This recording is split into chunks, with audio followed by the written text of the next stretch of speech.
All right, it's June 2021, paper 3-1. It's your A level, A2, course code 9709. Topic is complex number. Solve the equation z square minus 2p iota z minus q equal to 0, where p and q are real constants. All right. So we had applied the working formula of quadratic formula minus b plus minus under root b square minus 4ac upon 2a. So the value for b is minus 2. That will be 2pz because the formula has minus b plus minus b square. Now we know that the iota square is negative 1, that's why we have minus sign here.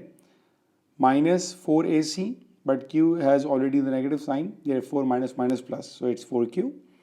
After that, if you take common 4 here, so that will be 2 outside the root sign.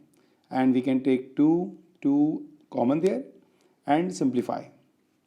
So that will be pi plus minus under root q minus p square.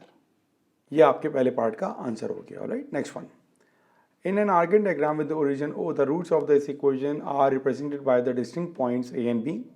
Given that A and B lie on the imaginary axis, find a relation between P and Q. अगर वो imaginary axis पे lie कर रहा होगा, that means कि वो x axis को cut नहीं कर रहा होगा. ठीक है.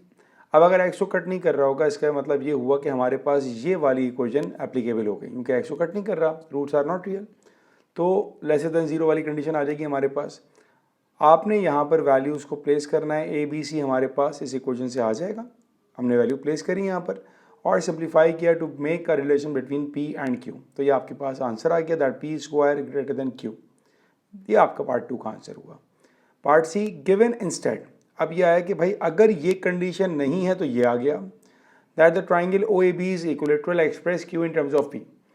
अब ट्राइंगल ओ ए बी अगर इक्विलेटरल होगा तो दो बातें समझ में आती हैं. एक तो साइड्स बराबर होंगी और दूसरी हमारे पास एंगल 60 होगा. तो यहाँ पर मुझे पता लग गया कि यार मेरे पास एंगल 60 होगा.